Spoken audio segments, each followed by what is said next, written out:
Monsieur le Président, Monsieur le Vice-président, Mesdames et Messieurs les eurodéputés, Mesdames et Messieurs, chers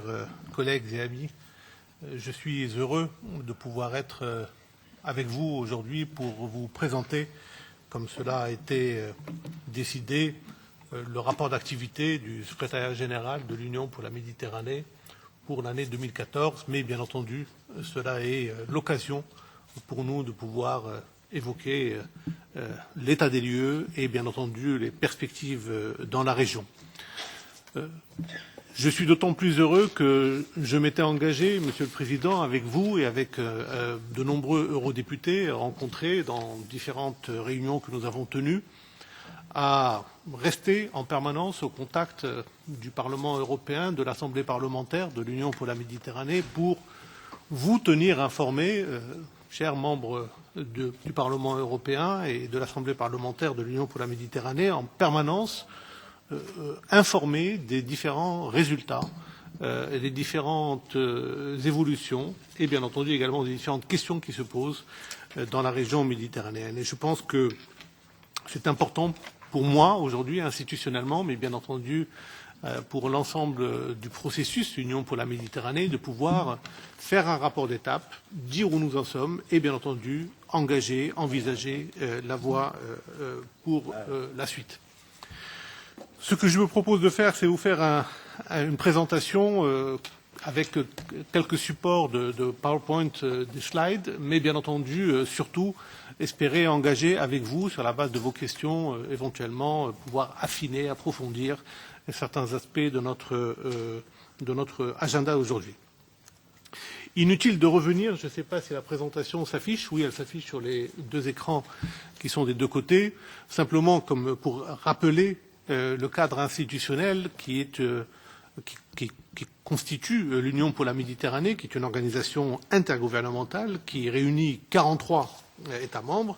mais bien entendu, qui dit organisation intergouvernementale ne dit pas que nous nous limitons au travail intergouvernemental. Nous sommes bien entendu, par définition, dans une logique d'ouverture, de travail, de partenariat avec l'ensemble des acteurs de la coopération régionale et, bien entendu, dans un objectif très précis qui est celui de renforcer de façon opérationnelle la coopération régionale. Aujourd'hui, je vais vous parler, bien entendu, du rapport d'activité du secrétariat général de l'Union pour la Méditerranée, mais je voulais, dans la présentation, situer tout de même cette institution dans l'écosystème dans lequel elle baigne, qui est en réalité un écosystème qui est assez riche, puisqu'il est composé non seulement, comme je le disais tout à l'heure, de la dimension parlementaire à travers l'Assemblée parlementaire de l'Union pour la Méditerranée, mais également d'un certain nombre d'autres institutions qui regroupent à la fois les régions et localités comme Harlem ou le volet culturel comme la Fondation Annalint ou encore le volet secteur privé avec BusinessMed, Ascame et enfin le volet académique. Et il y en a d'autres. La slide n'a pas vocation à être forcément exhaustive, mais c'est simplement pour dire que nous avons un écosystème et tout à l'heure d'ailleurs, je reviendrai sur un point qui me semble extrêmement important qui est de travailler plus en synergie et en coordination entre les différentes institutions qui sont concernées par la coopération euro-méditerranéenne. La gouvernance est basée sur le principe du co-ownership, de la co-appropriation, avec notamment la coprésidence composée aujourd'hui de l'Union européenne pour le Nord, et je salue la présence dans la salle de mon ami Patrice Bergamini, qui est le chef d'unité au service extérieur qui représente la coprésidence Nord et qui, Patrice s'occupe de la région en particulier, et bien entendu de la Jordanie qui est la coprésidence sud. Ce principe de coprésidence est, mesdames et messieurs, extrêmement important car il nous permet de pouvoir acter institutionnellement, politiquement, le fait qu'au sein de l'Union pour la Méditerranée, c'est un agenda commun qui se dessine, c'est un dialogue permanent commun, une appropriation commune pour définir des stratégies, des solutions et des actions que nous pouvons décider ensemble. Le tout, bien entendu, est géré par des senior officials et le secrétariat général, avec son siège à Barcelone, est chargé de l'opérationnalisation. J'ai voulu replacer les choses dans leur contexte pour aller de façon plus précise vers, d'une part, les défis et les opportunités auxquels nous faisons face, et en face, bien entendu, comment nous y apportons des solutions et des réponses opérationnelles. Je pense que cette slide que vous voyez ici se passe de commentaires puisqu'elle résume en quelque sorte une partie des défis que nous vivons dans la région et qui ne sont pas forcément tous listés ici, mais simplement pour indiquer certains qui paraissent être au centre des préoccupations. Et je voudrais ici souligner en particulier la question centrale de l'emploi des jeunes et notamment du chômage des jeunes, car c'est une question qui, à mon sens, est tout à fait centrale lorsque nous essayons de réfléchir sur l'avenir de la région. Et bien entendu, ça se décline également, en particulier au niveau des femmes et dans d'autres secteurs d'activité. Nous avons des défis aujourd'hui, mais nous avons des défis qui, quand nous nous projetons à l'avenir, à l'horizon 2030, ces défis sont également extrêmement importants et gagnent en ampleur. Mais je suis là aussi pour vous dire que les défis ne doivent pas limiter notre vision, que nous devons avoir une vision qui inclut les défis, mais qui inclut également les opportunités. Et je crois que c'est face à cet équilibre que je voudrais placer notre discussion cet après-midi et dire que, donc, en résumé, nous voyons notre région avec des défis et des opportunités sur lesquelles, bien entendu, il faut travailler pour les maximiser, pour faire en sorte qu'ils puissent apporter, eux aussi, les réponses appropriées aux défis qui sont en face. Et c'est la raison pour laquelle je voudrais à présent zoomer sur les activités du secrétariat général, puisque c'est une institution que j'ai située dans son écosystème, que j'ai située par rapport aux défis et aux opportunités, et que je situe maintenant par rapport à son mandat. Car le secrétariat général a un mandat, et ce mandat est d'essayer de faire en sorte que la coopération régionale puisse trouver des applications opérationnelles concrètes sur le terrain, à travers notamment deux axes, qui est l'axe de la plateforme de dialogue et du policy dialogue, et l'axe de la mise en œuvre de projets concrets. Sur ces deux grands axes des activités du secrétariat général, il y a aujourd'hui des résultats que je veux ici devant vous qualifier d'encourageants. Je mesure mon propos, ils sont encourageants, parce que tout à l'heure je vous parlerai de l'accélération et de l'amplification, mais simplement pour vous dire qu'à travers l'activité de plateforme de dialogue régional, nous avons réalisé 8 conférences de haut niveau, avec 13 réunions des senior officials au niveau des ambassadeurs, et bien entendu avec un grand nombre, plus de 100 experts et des forums d'expertise et des tables rondes qui ont été organisées avec la mise en réseau de plus de 5000 acteurs de la coopération régionale, j'allais dire multi-profils et avec représentant différentes institutions. Le tout pour aller en face, c'est-à-dire pour catalyser, renforcer, opérationnaliser les projets concrets.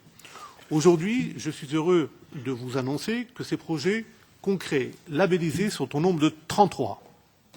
33 projets régionaux ont été labellisés. 50% de ces projets sont aujourd'hui déjà en cours de mise en œuvre. Évidemment, nous continuons à faire en sorte que d'autres projets puissent se mettre en œuvre rapidement, mais vous voyez la courbe exponentielle sur les 2 dernières années. Il y a beaucoup de projets qui ont été labellisés en 2014, donc il leur faut encore un peu de temps pour se mettre en œuvre, mais nous y travaillons pour faire en sorte que l'impact, la tangibilité et les résultats concrets sur le terrain puissent être les plus forts et les plus significatifs pour contribuer à la résolution soit des questions qui sont posées, soit pour capitaliser sur les opportunités existantes. Ce que je veux retenir également devant vous aujourd'hui, c'est que ces 33 projets labellisés sont à 50% à peu près. Le chiffre est un peu schématique, mais je veux le donner simplement pour vous gâter un petit peu l'essentiel en mémoire. 50% sont réalisés avec des institutions publiques, c'est-à-dire des gouvernements ou des organisations internationales, voire des organisations financières internationales. Mais 50% sont réalisés avec des organisations non gouvernementales, société civile, universités, secteur privé. Et je crois que c'est extrêmement important de pouvoir noter cet équilibre global. Et je le dis également devant vous ici, que cette présentation sera à votre disposition pour être circulée, afin que vous puissiez avoir tous les chiffres en précision par la suite. Mais 50% public, 50% non public, je pense que c'est quelque chose de très important pour que l'Union pour la Méditerranée puisse continuer à travailler avec tous les acteurs de la coopération régionale et en particulier avec le secteur privé, la société civile, les réseaux académiques, les universités, etc. Les actions déployées le sont autour de 3 grandes thématiques que je vais passer en revue assez rapidement parce que je ne voudrais pas faire une présentation trop détaillée. Le rapport d'activité est disponible pour aller dans le détail de chaque projet. Mais la première priorité est celle de l'emploi des jeunes, comme je le disais tout à l'heure, élément fondamental, et de la croissance inclusive. À ce stade, évidemment, là encore, les différents éléments factuels de la problématique de l'emploi des jeunes dans la région se passent de commentaires. Mais je crois que ce qui est très important de noter ici, c'est que l'emploi des jeunes est une thématique importante pour le sud de la Méditerranée, elle est également importante pour le nord de la Méditerranée, pour l'Union européenne dans sa globalité. Et par conséquent, je veux voir dans l'emploi des jeunes quelque chose qui unit en termes d'agenda l'Europe et son sud pour pouvoir faire des actions communes. Et nous avons donc clairement la plateforme de coopération régionale qui est très active sur cette question-là, avec aujourd'hui 13 projets parmi les 33 labellisés qui sont spécifiquement dédiés à l'emploi des jeunes et à la croissance inclusive. La deuxième priorité, c'est Women Empowerment, le renforcement du rôle de la femme dans les sociétés, dans la vie notamment socio-économique des pays du Sud. Là encore, problématique au Sud, problématique également dans les pays de l'Union européenne. Je le dis parce que je vois les débats qui ont pu avoir lieu dans nos différentes réunions et qui incluent également un certain nombre de partenaires des pays européens qui sont eux-mêmes engagés dans l'amélioration, le renforcement du rôle des femmes dans les sociétés. Et là, nous avons 10 projets qui sont spécifiquement dédiés à cette thématique-là. Nous avons, à partir de la conférence ministérielle lancée à Paris en septembre 2013, une dynamique très active qui a conduit à un certain nombre de conférences et d'activités qui ont été menées, notamment à Barcelone, rassemblant une approche multi-stakeholder et qui nous permettent de pouvoir avoir, à travers ces 10 projets, un objectif de 50 000 bénéficiaires qui, aujourd'hui, sont déjà impliqués dans les différents projets que nous mettons en œuvre. La troisième priorité, elle concerne le développement durable. Le développement durable, mesdames et messieurs, au sens large du terme, c'est-à-dire nous parlons infrastructure, nous parlons énergie, nous parlons changement climatique, nous parlons environnement, nous parlons eau. C'est la croissance durable au sens la plus large que nous puissions entrevoir. Et là encore, nous avons une réalité basée sur une activité de coopération et de dialogue régional avec en face des projets. Il y a aujourd'hui 14 projets qui ont été labellisés dans le cadre de cette thématique du développement durable et qui nous permettent d'entrevoir l'amplification de ce mouvement.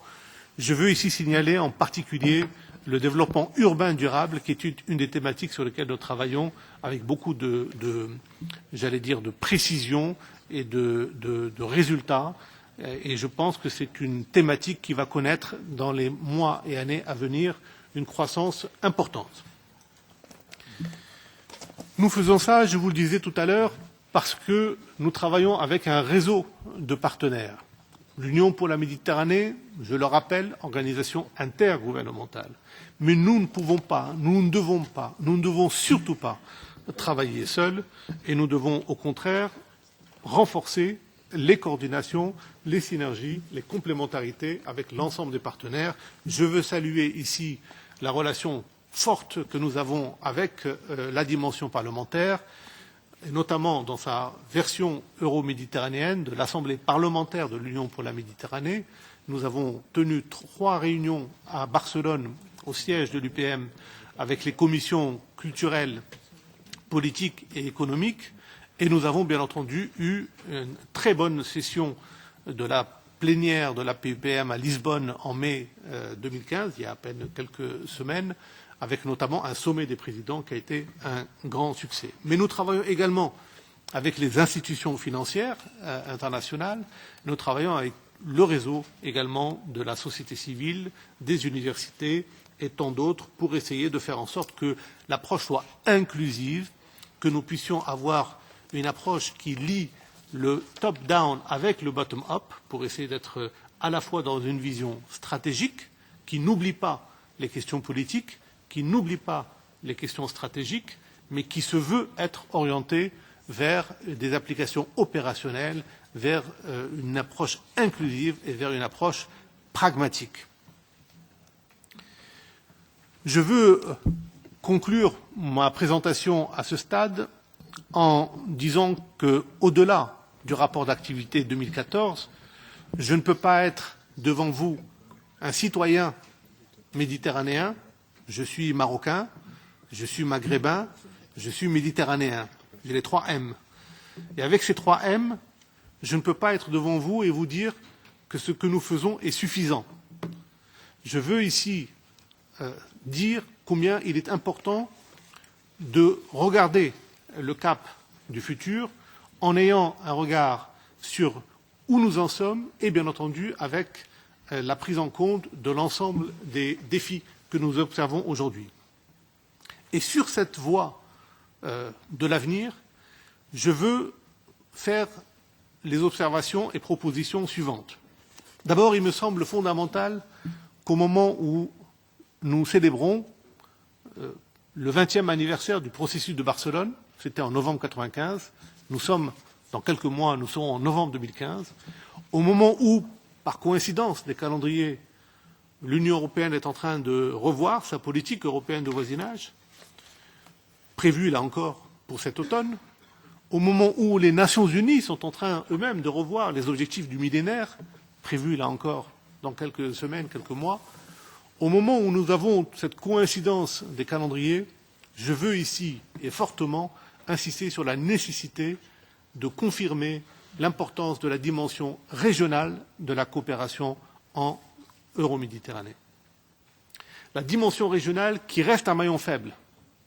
Je le dis parce que toutes les études montrent que le niveau d'intégration régionale est encore anormalement bas. Or, la solution, elle est là. Elle est dans la capacité de pouvoir élargir les marchés, dans la capacité de pouvoir faire travailler tous les pays, et par tous les pays, j'entends bien entendu les pays du Sud entre eux, mais également les pays du Sud avec les pays de l'Union européenne, pour faire en sorte que nous soyons dans un vrai processus de region building, d'intégration régionale et d'élargissement des opportunités. C'est extrêmement important de ne pas oublier et de renforcer la dimension régionale qui me paraît être au cœur de l'ADN de l'Union pour la Méditerranée. Je pense qu'il est également important qu'ensemble, je dis bien ensemble, que nous puissions renforcer la visibilité et la tangibilité des actions que nous menons sur le terrain, pour qu'il y ait une appropriation des résultats des activités que nous menons, et par le nous, j'entends toutes les institutions qui travaillent, mais également le secrétariat général de l'Union pour la Méditerranée. Et de ce point de vue-là, je pense que le travail en commun, partenarial, avec vous, chers parlementaires, est fondamental. Et je crois qu'avec une vision qui confirme les options sur lesquelles nous travaillons déjà, c'est-à-dire l'emploi des jeunes, la croissance inclusive, le renforcement du rôle des femmes, le développement durable, mais en amplifiant et en accélérant le mouvement. Aujourd'hui, on peut le faire. Si nous avons aujourd'hui 33 projets labellisés, je peux vous assurer que nous pouvons doubler et tripler. Mais nous avons besoin pour cela de soutien politique accru, nous avons besoin pour cela de soutien financier accru, et nous avons besoin pour cela qu'il y ait une plus grande coordination et de plus grande synergie entre les différents acteurs de la coopération pour faire en sorte que nous puissions avancer ensemble. Je voudrais enfin conclure en citant 3 propositions que je pense être importantes Et peut-être que lorsque je reviendrai, peut-être l'année prochaine, pour faire le rapport d'activité de 2015, on aura peut-être les résultats, en tout cas les premiers résultats, sur ces actions que je propose. Premièrement, je propose de prendre une grande initiative, Union pour la Méditerranée, sur migration et développement. Je pense que la question de l'immigration, qui est le grand sujet du moment, est un sujet qui ne peut pas être vu uniquement sous un angle sécuritaire et que dans une approche globale qui inclut une vision à long terme, qui inclut la dimension développement, c'est là où nous pouvons réellement faire quelque chose.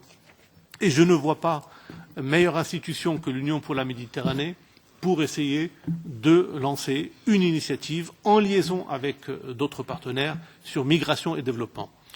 Je vous dis ça, mais bien entendu, je le soumettrai à l'appréciation des coprésidences et aux États membres qui constituent, car in fine, ce sont eux qui décident, et bien entendu, par rapport à une telle initiative. Je pense aussi que nous devons nous investir plus massivement sur le dialogue interculturel et interreligieux, important, pour que, au-delà des mots, que les personnes, que les populations puissent se comprendre mieux. On ne peut pas accepter aujourd'hui qu'il y ait un cultural divide, qu'il y ait un gap au niveau de la compréhension culturelle. Je pense que nous avons une responsabilité collective à s'investir davantage sur le dialogue interculturel et je salue l'initiative du ministre espagnol des Affaires étrangères qui, à la fin du mois de juillet, a pris l'initiative d'organiser à Barcelone, au siège de l'Union pour la Méditerranée, une grande réunion sous son impulsion pour le dialogue interculturel et interreligieux. Et je pense aussi, pour conclure, que nous devons nous investir plus dans des réunions annuelles entre toutes les institutions qui travaillent dans le domaine de la Méditerranée pour justement concrétiser l'objectif de coordination, de synergie et de complémentarité. Voilà, mesdames et messieurs, monsieur le président de séance, et chers collègues, ce que je voulais vous dire. Et permettez-moi simplement, en guise de conclusion, simplement sur une tonalité un peu plus humoristique, mais il me semble que c'est intéressant de la projeter. J'ai retrouvé ce dessin dans le Herald Tribune, où on voit bien que vous avez un terroriste qui s'apprête à commettre un acte terroriste et qui, voyant la pancarte qui annonce la possibilité d'un recrutement, dit finalement « Je suis plus intéressé par le poste que par commettre mon acte terroriste ». Merci beaucoup pour votre attention.